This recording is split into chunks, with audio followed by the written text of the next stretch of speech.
What's up, guys? Welcome back to another episode of Inside the D. Today, our guest is former Georgetown Hoyas men's soccer player Jack Beer. Jack, thank you for coming on today. Of course. So, Jack, how old were you when you first played soccer, and how did you know it was the right sport for you? So I think I first started playing when I was about 5 years old, although I remember seeing pictures actually of my first birthday cake when I was 1 was a soccer field. So I tend to say I just came out the womb kind of trying to kick a soccer ball.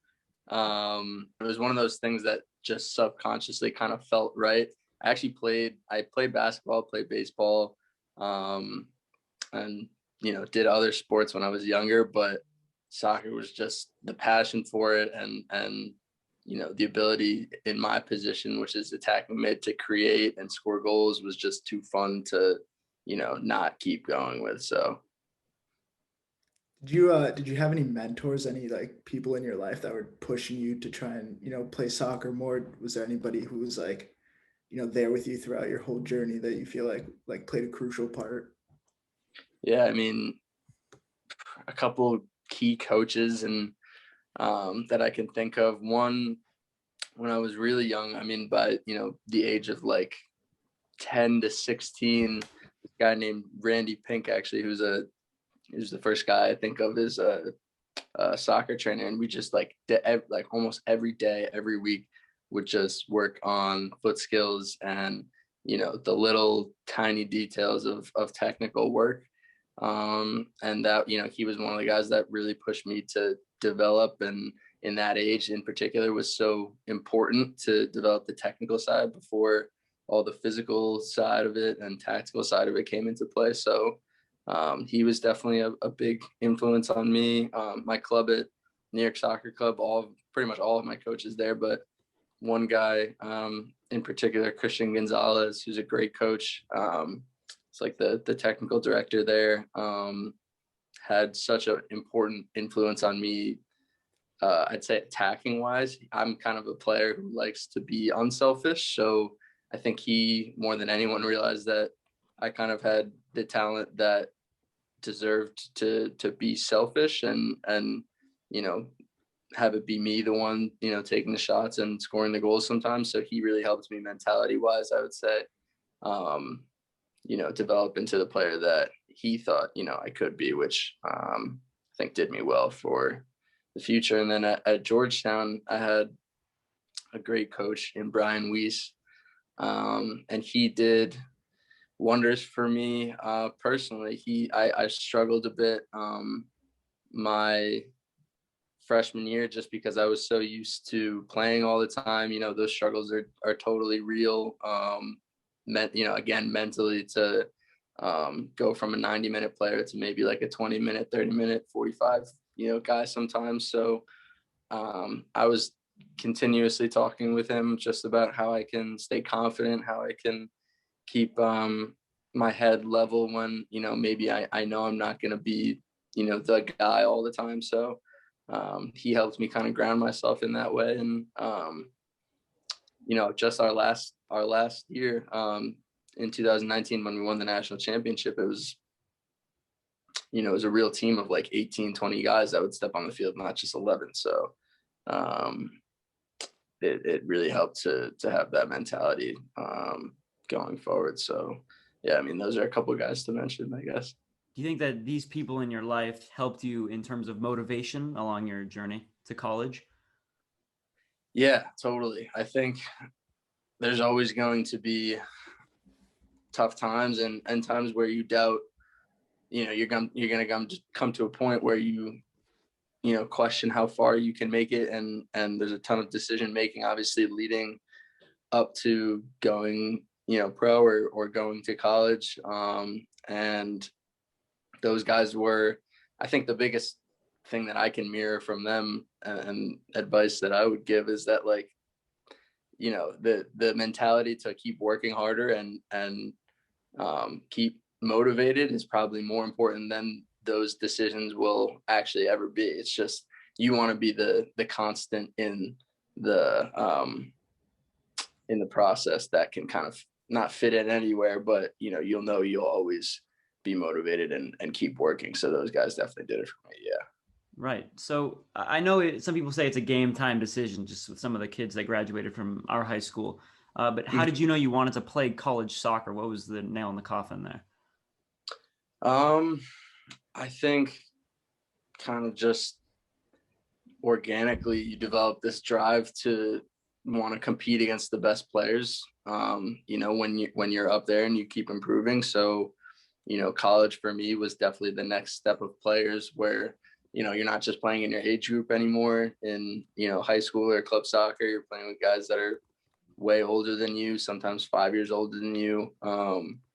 And, guys that are consistently making it to the next level. And I wanted to play at a program that not only I thought could win a national championship, but could, have a team of like 15 of the best players, in the country. So I wanted to test my limits and be one of those guys. So I was really happy to succeed in that goal. And, the drive and the motivation was all I had really to keep me going there.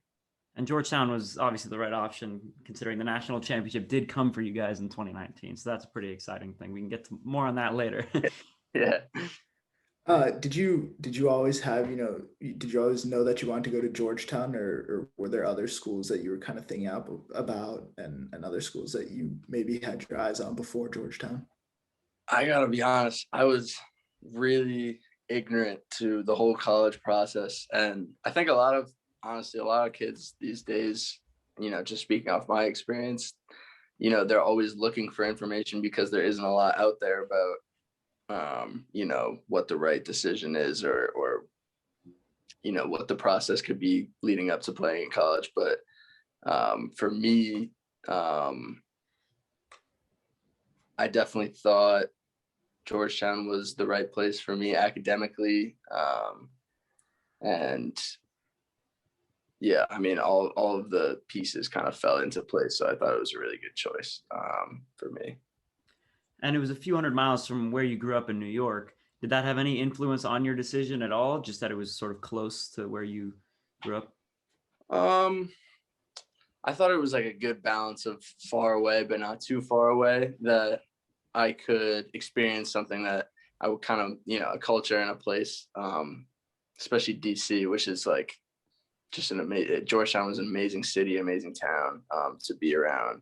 But it was far enough away that it didn't feel like home. And I wanted to kind of create a new home for myself, which I think I definitely did, but it wasn't too far away that I didn't feel, totally isolated and lost in a world. Right. What was it like going to Georgetown, being a new freshman? How was it getting into the team? Was it easy to become friends with all the players on the team, or, did it take you a while to kind of mix with everybody else on the team? No, I mean, I definitely think it took me a while in my time because, you're coming in and you can't fight the reality that you're fighting guys for time and minutes. And, that combined with, that's usually all a soccer player has to deal with. But then you have, you're going to school with these guys and some of the guys you're living with. So you have, you can't really ignore the fact that you're just around these people all the time. So it's definitely a different dynamic than what I was used to at, in high school and, before that, where you're just seeing, specific set of guys for a specific amount of time. It's like these guys are, your family for the next 4 years. And, you have not problems with family, but there, it's a completely different dynamic than friends. But at the end of it, yeah, I met some of the best people I could have ever met and had an amazing experience with these guys. And I think, from my experience, it was like, it's unrealistic to think you're just going to walk right into, a fluid team and be best friends. It's like, no, like these guys are definitely, have a competitive side to it, but you learn to kind of make that the new normal and like the new fun, I guess, with each other. And it ended up being a really good experience for me. Yeah, definitely. And you mentioned school a little bit. What was it like, balancing school with the athletics? Did you find it difficult, or was it kind of easy for you? Were you used to it? Um, I would say I was a little used to it, but man, I was a real finesser, I guess you could say, because like I just knew how to pick my classes. I knew which teachers to take and what I was interested in. That's the main thing I guess I would say is that take as much of what you can that you're actually interested in. Don't just take a class because like someone else said to or like your friends are in it. Like take what you really want to be involved in, because that helped. I guess that helped me a lot, because the work didn't feel like busy work or like a drag if I was actually really interested in it. And I was an econ major, so it was very hard at times, but kind of worth it when I was a math guy, kind of analytical side. I like trends, and I thought it was a good fit, so it made it a little easier to work with. I'm not too familiar with how college works, obviously, because I'm in high school. But you say you knew which classes to take and you knew the right ones to take. How did you know that? So there's this great website called Rate My Professor that helps a lot. And you get to kind of choose. I think a lot of the class also depends, like I just said, on the professor. And, a good professor can make a hard class way more understandable and way easier for you. And unfortunately, vice versa, where a terrible professor can make a really easy class extremely difficult. So you want to avoid those and take the ones with good professors.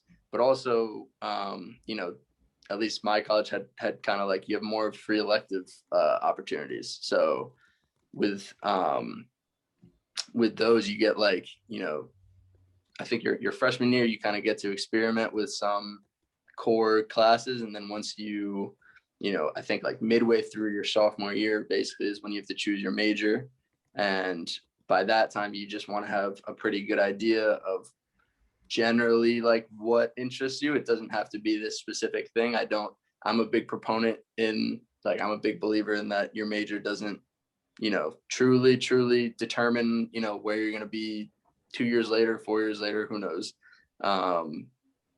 But yeah, I think for me, like those classes turned into like really specific, like weird ones. Like I took one on atomic bombs that was like kind of cool, and like a weird English class. Like it was like just random ones that like there's a lot more personalization, and they have like interesting 1 credit classes like on like there was like a ton on like BLM stuff, which was really cool. So that it made it a lot more enjoyable of a process instead of just like going through the motions, I would say. Well, I'll have to check out that website when the time comes. I Yeah, never even heard of it before. it's the key to everything, I'm telling you.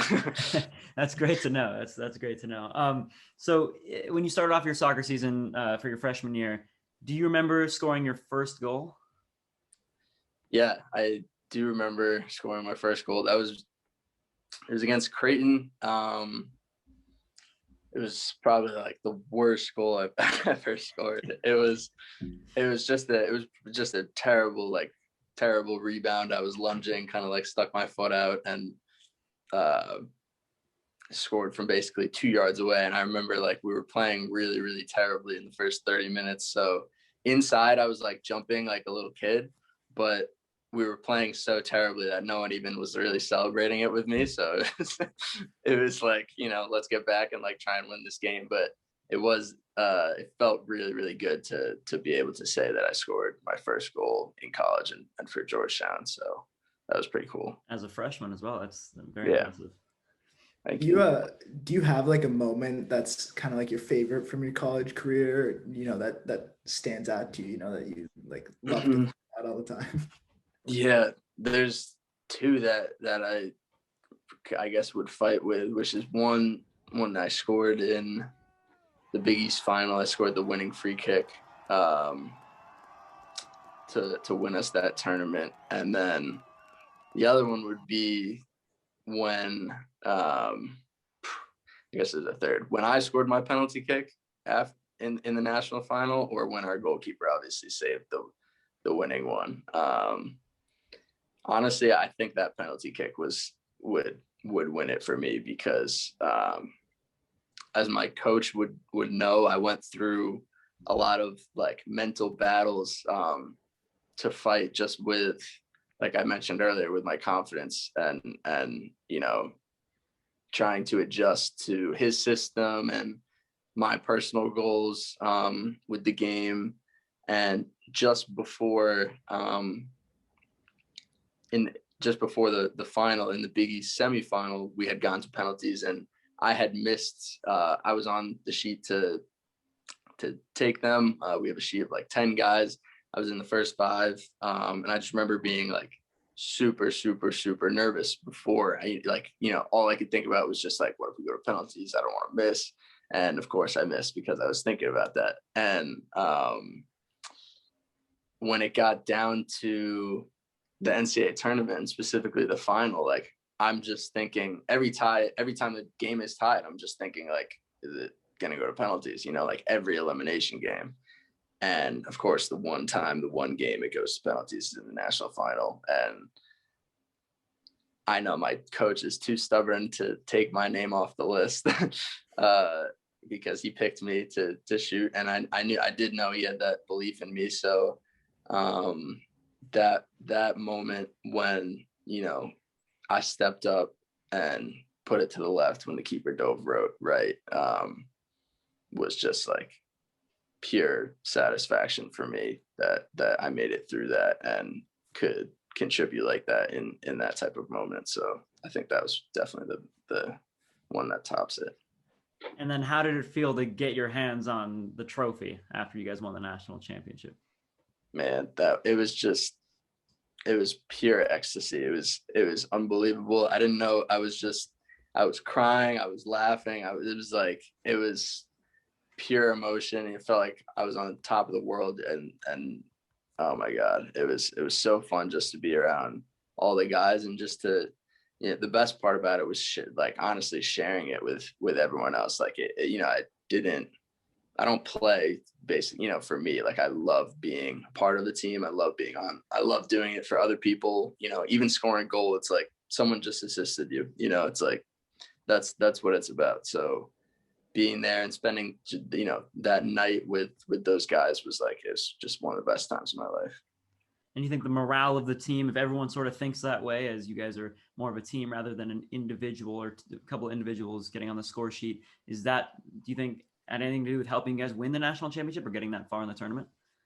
Yeah. I mean, I think it was everything. I remember talking with my coach after, and, that was like the first thing I said when they would ask us a lot, like, what does it take to be like a national championship winning team? And the first thing that goes to my mind is how cohesive we were, like as a unit. If one guy dropped, it was another guy just slid in, no problem, did that job or even better. There was a lot of times where, so if our starters weren't playing well, we were down 1-0 or something, subs would come on and completely change the game and turn the game around. And that's what it's about, so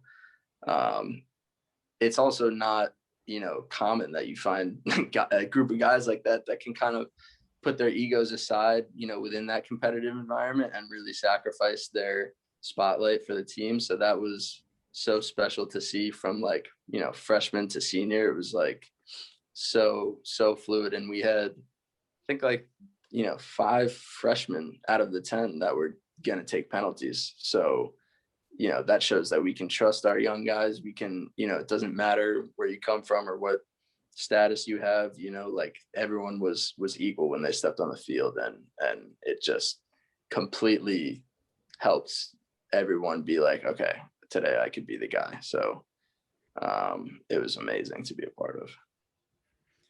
You mentioned that, you like to create, chances rather than scoring them yourself so much. Do you have any professional soccer players that you feel like your game resembles most and that you try to relate to the most when you play? I've changed that like a couple players every couple of years because it seems like I'm getting slower and slower. So I have to adjust to to who's not as fast and who's better on the ball. So at first, I would say I think I watched a lot of KDB on Man City. De Bruyne, he's just like, he's not the fastest, but he is so good with his service and his intelligence, like the way he moves with and without the ball. But mainly, I mean, like the amount of power he generates, the amount of like, curl around defenders that he wants to play a pass. It's just incredible. So he's someone I love watching. Bruno Fernandez is pretty fun to watch. I'm trying to think of other guys. I mean, when I was younger, I would just watch Messi, solely Messi. Like I think I watched every single one of his goals probably that he scored for Barcelona just on repeat because, I mean, he's just genius. And like that's as much as people talk about, what they can do with their feet. I mean, what must be going on in that guy's head is just whatever he wants, which was like the most inspiring thing to watch. That was how I love to play. It was just, I can do whatever I want with the ball, and that's how it should be. So those couple of guys are definitely some inspirations for me. So everyone's got their favorite players and their inspirations. Do you have a favorite team? Favorite team is definitely Manchester City. Supported them ever since I could remember, before they won the good old Premier League in 2012. The Aguero famous thing. I mean, yeah. That's just fantastic. We had in our last interview, our interviewee was also a Manchester City fan. Nice. It hurts because I'm a Chelsea fan, so it hurts to hear that, but it's okay. It's okay. It makes sense. And obviously, if Kevin De Bruyne is a big inspiration of yours, then it absolutely makes sense. So I was looking at your Instagram, and in 2019, you said you were coming out of retirement to rejoin your team. Is there a reason why you took a whole year off? Yeah. So I mentioned this a little bit before, but mentally, it was totally a challenge for me to adjust my freshman year. And I struggled a lot actually with anxiety. I had a couple panic attacks that were pretty scary, but I think, I reached out to my coach and kind of told him what was going on with me mentally and how I was struggling. And I got help in the summer. And I'm still talking to a psychologist now, actually, that's helping me. But that kind of opened my eyes to mental health in sports, honestly, and made me realize how not only serious it is, but how common it can be too. I think a lot of people tend to try and hide what they're struggling with, and it ends up getting worse. And I can say that the best thing, I did was to get help and to talk to my coaches about it, because it made, I think there's a lot of stigma and a lot of fear that goes around mental health issues and speaking out about it, in fear of their coach saying maybe he can't handle this situation or whatever. But I took a penalty in the national final and I did all right. So but that was why I took that year off. It was the anxiety was too great for me, and I always will think that, I don't know if any other college coach in the country would have let someone, quit and then rejoin the team. So, especially for, not a physical injury, I guess. So it was amazing to be able to work with him. And now I'm working with two mental health organizations. One's Athletes for Hope. That's great. And the other one is the Hidden Opponent. So that's shaped me in not only my soccer career, but kind of who I am and my empathy for other athletes and just anyone going through something. So that was why. Can you tell us a little bit more about the two organizations and what sort of you do and what they do? Mm-hmm. Yeah. So with the hidden opponent, I think they call it that because basically they consider mental health to be kind of like the hidden opponent of what some athletes go through in their careers. And, the fact that it is easier and it's unsafe, but easier to keep it hidden basically. And that, I think the goal of that organization is really just to end the stigma behind, athletes with mental health. Like a lot of us, I guess, the common theme is just to kind of keep it to ourselves and just perform on the field. But what I'm doing with them is just, I wrote a little story, short story. I think they should be posting it soon. But it's a bunch of athletes coming out and sharing their stories and what they went through and their, continuous, struggles mentally, but also just, the stories are pretty inspiring to see because, at the surface, you see someone's Instagram or you see someone's profile and you think that, they're all perfect, but then, it's to make these problems not really problems. They're just kind of normal and they're how, they're just the daily things that, athletes go through. And there's a ton of resources for people going through stuff on their website. So that'll be cool. I'm excited to share my story. And with Athletes for Hope, that organization is more general, just working with athletes, but they are doing kind of like a mental health May month this May. So I'm part of the organization for that month, just with sharing resources, talking to other athletes. We just had like a Zoom on Michael Phelps actually, and they got the producer of this documentary called The Weight of Gold, which is a little short documentary on the Olympic athletes and their mental health struggles. And it was really cool to hear from his perspective how when he was working with Michael Phelps, like the struggles that he went through as an athlete. And it's just so inspiring to me to be a part of that and hear about that. And like, as a kid, you think these guys are like your superheroes and are invincible, but at the end of the day, they're still human. So it's pretty cool to relate to that and be a part of. That's amazing that you're working with these two organizations. And you said, like you said, it's very common and it's sort of being overshadowed by the athletes, how they have to perform on the field or on the court or whatever it is. So for a kid, let's just say a high school kid or even a college kid, what advice could you give them if they're struggling with the same thing that you did in 2018 and now? Yeah. I would say, to not think of getting help as like a weakness, but just, it doesn't even have to be a strength either. Just that, that's up to them to decide. I think the most important thing is just that you're aware of it and that,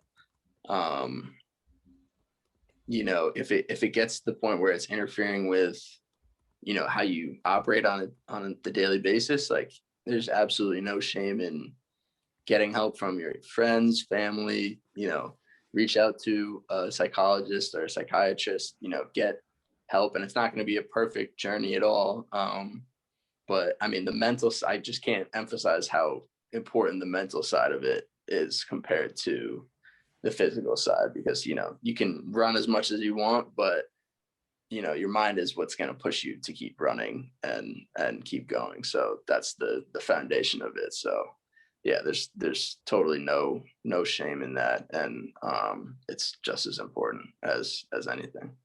And I'm glad you decided to make your return for your final season in college, because it ultimately did really pay off. The national championship, of course, you winning the offensive player of the tournament in the Big East tournament. And like you said, scoring the winner in the final. How did that feel after you did that?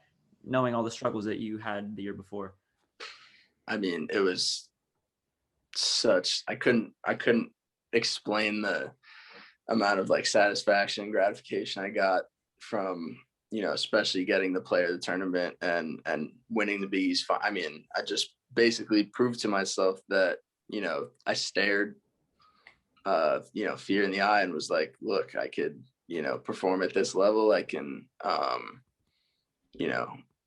contribute the way that I wanted to this team. And it was so, exciting for me to just do it for the guys. I mean, I came to Georgetown basically, it was interesting to me that they hadn't won a national championship, but they were still kind of on the cusp of it. And, I wanted to be a part of a first time national championship, winning college. So to have that year after all of those struggles just made everything worth it. It was amazing for me to come back like that and really like actually enjoy it instead of just going through the motions. And then before your 2019 season, I guess when you come out of retirement, you play for Manhattan Soccer Club, 11 points in 12 games, pretty great after taking such a long break. Did that also have a big part in preparing you for the 2019 season with Georgetown? Totally. I think going into that summer or going into that fall after a summer like that, I had performed well individually and they had supported me so much on a personal level to, have the confidence to go forward and score goals, get assists. And it totally helped me, make a, standard for where I sat, truly compared to other guys. And it was really fun playing there as well. They're a good group of guys, good group of coaches. And I saw on the USL website in 2019, you made the 20 under 20 for midfielders. What was that feeling like, seeing, that you're getting recognized for how good you are at such a young age? Yeah, it's a really good feeling. It's always a good feeling to see those, but the individual stuff only, hits like a certain,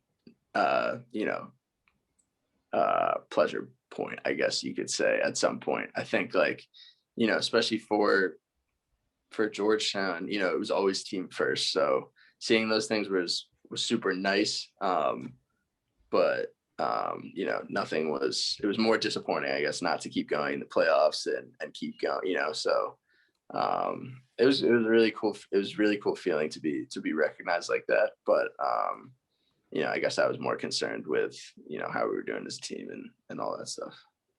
And how different was it playing in the USL League Two rather than playing in the NCAA? Man, I mean, they're two totally different setups and different leagues. There's a lot of, it's not as I guess organized with guys, because it's hard to get a team together. You have a 2-month season pretty much in the summer with USL League Two. Some guys can't make certain weekends or whatever, but it's a really, really cool, fun league to, like you said, kind of prepare for an NCAA season. There's guys from all over the country that you're playing against, all different levels. Some guys are out of college, even some guys haven't even been in college that you're playing. So it is nice to have even a wider range of guys that you're playing against, which makes it fun. NCAA is just strictly business. That is like, you're solely focused on winning the NCAA championship, your conference, and the speed of play is faster. Guys are stronger, and that's your real family, your real team. So that's that's a whole different kind of story. And now that you've graduated college and your time maybe is done in the USL too, you said you were going to go on trials, and you mentioned Hartford Athletic in the USL. Yeah. So I've been with Hartford for about 2 weeks. That's been a really cool experience so far. We played NYCFC yesterday. So I played against like Max Morales. I played James Sands, who's like one of my best friends growing up. He played on New York Soccer Club with me, so it was really cool. Really, really cool experience. I mean, it's like, something I dreamed of when I was younger. So it was awesome. And yeah, I mean, again, just to keep playing with guys that are, going to the next level, and like I said, I love playing with guys that are just, the best in the country, and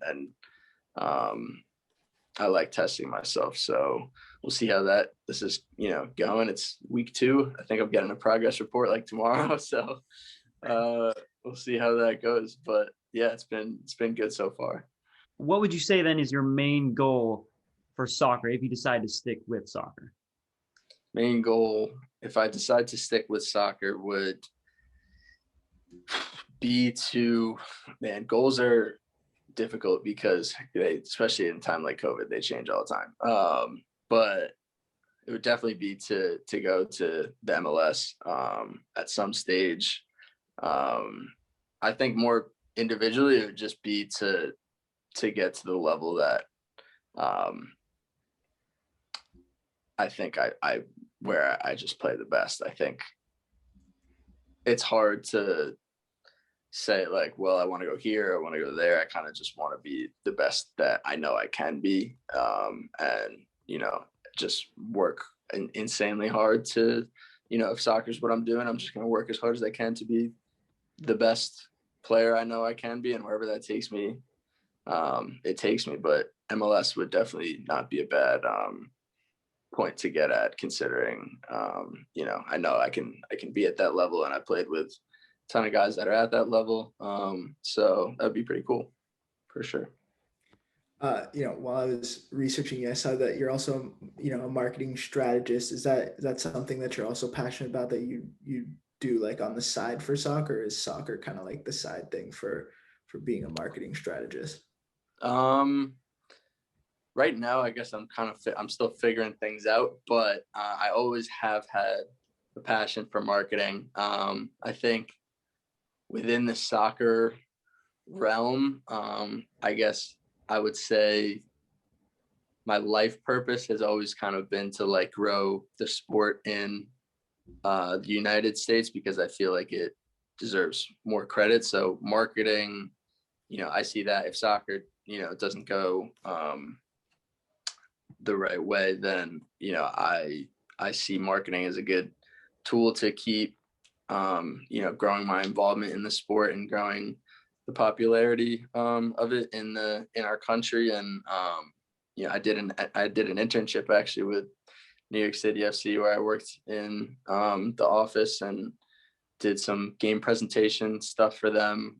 I worked in like Yankee Stadium and went around on match day, kind of like working with the ball kids, and ran some events for them, which was pretty cool. I mean, I love the ability to grow a business and like grow a brand, get stuff popular, and marketing is kind of the avenue for that with social media and other types of things like that. So yeah, I'm super interested in that, and definitely want to do it on the sports side, soccer side. So I'm looking forward to that whenever that may come. So if you decide to step away from soccer as a player, do you have an end goal or a dream regarding sports marketing? I would definitely like to work within the MLS in marketing. So for a team first, whether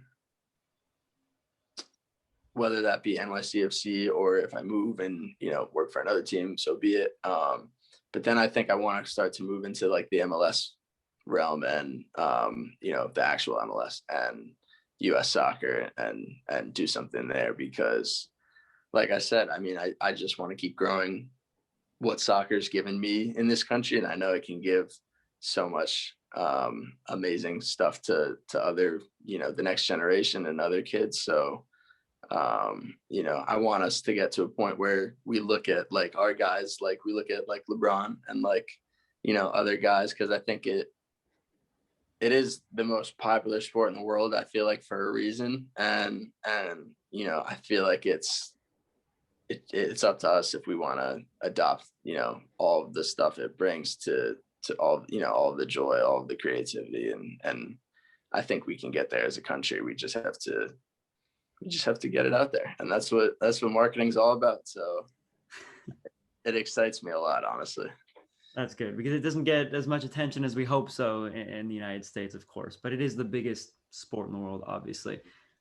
You've had a brilliant college career, to say the least, and I know there's much more to look forward to, whether it's marketing or playing, but we wish you the best in your future. We thank you for coming on the podcast today. It was a pleasure to interview you today. Yeah, thanks, guys. Thanks for having me. No problem. All right, guys, thanks for joining us. We'll see you in the next episode.